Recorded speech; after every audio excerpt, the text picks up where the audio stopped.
Ryan Coogler teams up again with Michael B. Jordan, this time diving into the world of bloodsuckers and a brand new vampire thriller. So are critics right about this film being so great? And does this film stake its claim as one of the greatest vampire movies ever made? Or does it just fall flat into the shadows? Let's get started on my review of Sinners. Let's go.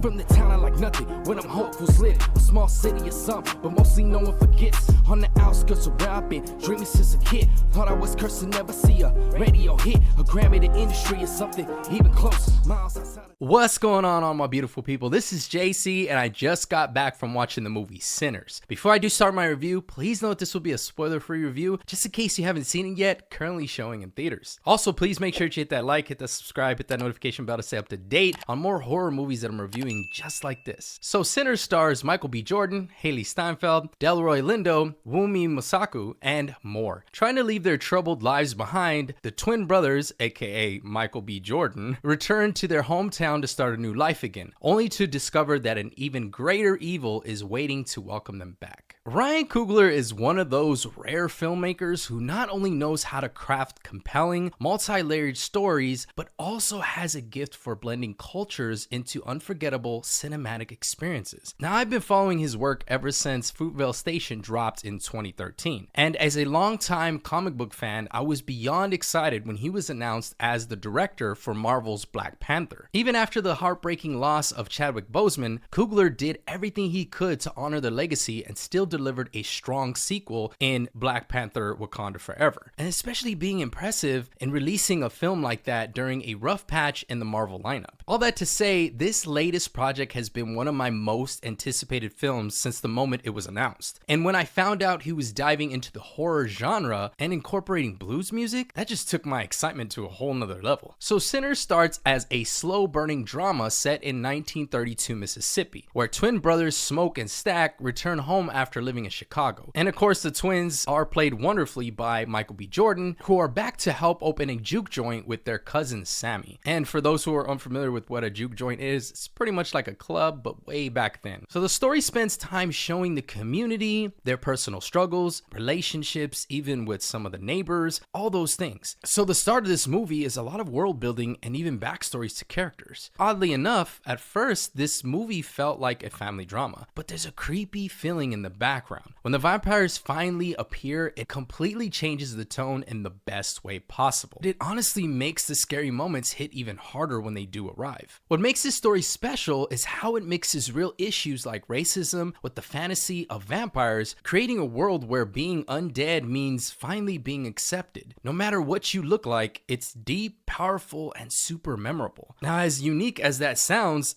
I also have to bring up the acting because that was another part that I loved about this film. Michael B. Jordan is amazing as both Stack and Smoke, even at times where I thought, wow, like he does differentiate these characters, building a little bit more depth in their personalities. Now, he gives each twin their own type of style, using different body language and emotions to show who's who without overdoing it. You really believe these two are different people entirely. Now, Wunmi Mosaku as Annie and Hailee Steinfeld as Mary also shine. Their characters have history with the brothers, and the tension between them feels real and emotional. Now, we also do have to talk about Miles Canton, who does play Sammy in the movie, aka Smoke and Stack's cousin. Miles Canton, in his first major role as Sammy, does a fantastic job keeping up with the experienced cast. The chemistry between everyone is strong, and it makes you care about the whole town entirely before you even see the vampires show up. So let's get into the horror. How does the horror fare in this? Because that was one of the things I was wondering as I was watching the film, thinking, okay, all this drama is, you're starting to kind of get familiar with this world and these characters, but how is the horror gonna hit? Now, the horror doesn't start right away, as I mentioned, but when it hits, it's intense and exciting. The vampires are scary looking and wild, but also strangely tempting. At one point, I looked over to my little brother who I was watching the film with and said, man, I love the way these vampires look. They're not some weak looking vampires. They really look terrifying. There's a strong energy when they're on screen that's both scary and mysterious. One of the details I loved about the vampires is how they salivate when they see their prey throughout the movie. For all horror fans out there, I'm sure you'll be satisfied by how they look and their presence overall. Instead of just being monsters, the vampires in this story represent something bigger. They live in a world without hate or prejudice. That twist makes the horror deeper. It's not just about fear, but about the hard choices people have to make. Even though it's supernatural, it all feels grounded in real emotion. One thing I realized as I was watching the vampires slowly creep onto the big screen is that this is the first vampire film that I have seen where the vampires themselves make a compelling argument as to why the protagonist should be turned. Now let's get into the cinematography, because I do have to mention that with Ryan Coogler and even the cinematographer in this film. Visually, this movie is beautiful. The town of Clarksdale is full of life and color. You can almost feel the heat, smell the air, and hear the hum of the music in the streets. Cinematographer Autumn Durald Arkapaw captures everything with bold style, bright skies, glowing lights, and haunting shadows. Some scenes are so well shot that they feel like paintings. A long tracking shot inside the juke joint is especially cool, showing how the music brings people together across time. That had to be one of my favorite scenes. That blew me away. And trust me, you'll know when you see it and you start hearing one of the songs as Sammy is singing and you start to see all these different generations show up in the shots. My God, that was beautiful. It's one of the most memorable moments in the film for sure. How it translates to blues and how it has been integrated into music throughout the years is something that I don't think we've ever seen on film, and it's touched on in this movie. And it showed just how culturally competent and respectful Ryan Coogler is. Now let's talk about the music, because I gotta bring it up. Music is the heart of Sinners, which is something I did not know about going into this film. It flows through every part of the movie, from the blues played in the club to old Irish folk songs tied into the vampires. The sound helps to tell the story just as much as the dialogue or visuals. The soundtrack blends different cultures and eras, making the music feel like magic. The score is played by Ludwig Göransson, and he ties everything together perfectly and gives the film an otherworldly feel. Tie that also with an end credit song with Rod Waves that I did not expect, but I quite enjoyed the versatility shown with the music in the film. I mean, at one point my jaw dropped as well when I heard a rock song slipped in when the height of the action peaks. I was like, I'm blown away by the multiple genres shown in this film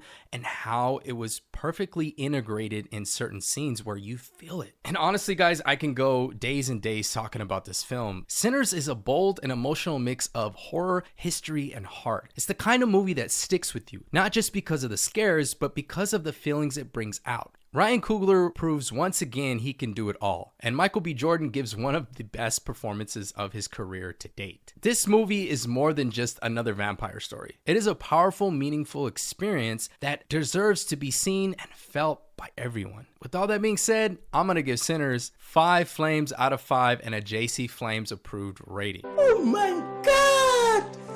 Wow! This film was everything I was hoping it would be and some. It's a deep, powerful, and stylish vampire film that blends horror with emotion, strong character work, and stunning visuals. Michael B. Jordan delivers a standout dual performance as well as a supporting cast, bringing so much talent to the set. That, and mixed in with a beautiful, soulful blues soundtrack that gives the film heart and rhythm. With its slow build, rich themes, and magnetic atmosphere, Sinners is a masterpiece that proves Coogler's talent across genres. Alright guys, so have you seen this film yet, or are you looking forward to seeing it? What's your favorite movie directed by Ryan Coogler so far, or what's your favorite vampire film? Let me know in the comments below. Last thing before I do go, you guys, please make sure you hit that like, hit that subscribe, hit that notification bell to stay up to date. My name is Jacey, and until next time, I'm out.